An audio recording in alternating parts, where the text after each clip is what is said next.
Breaking news, Innova bawa tim BPK Sumsel kecelakaan di Jalin Sumuratara. 1 orang dikabarkan tewas.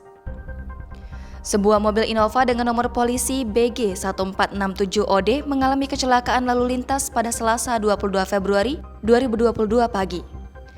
Kejadiannya di Jalan Lintas Sumatera, Desa Noman Baru, Kecamatan Rupit, Kabupaten Musirawas Utara atau Muratara. Persisnya di depan kantor koran Murex atau Muratara Expos, atau tak jauh dari kantor KPU Muratara. Informasi dihimpun, mobil tersebut membawa tim dari Badan Pemeriksa Keuangan atau BPK Perwakilan Provinsi Sumatera Selatan.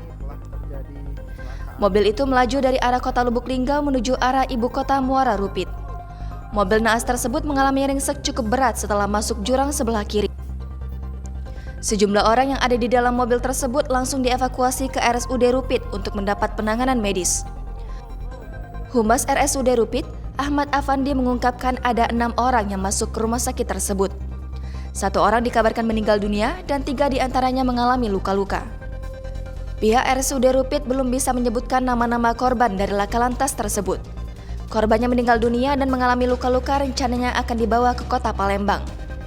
Sementara itu, Kasat Lantas Polres Muratara, AKP Nasarudin, saat dikonfirmasi hingga siang ini belum memberikan respon. Sejumlah petugas dari Satlantas Polres Muratara terlihat di lokasi kejadian untuk mengevakuasi mobil yang kecelakaan dan mengatur lalu lintas agar tidak terjadi kemacetan. Kejadian ini diduga kecelakaan tunggal karena hanya ditemukan 1 kendaraan saja di lokasi kejadian. TribunSumsel.com akan terus mengabarkan perkembangan kejadian ini. Mobil Innova dengan nomor polisi BG 1467VD terus menggali informasi terkait jumlah identitas yang menjadi penumpang di dalam mobil yang mengalami kecelakaan ini.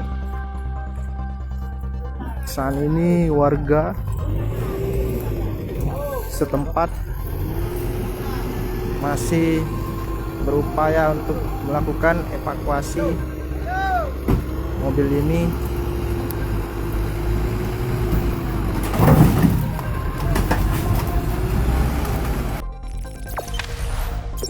Jangan lupa subscribe, share, komen, dan like ya.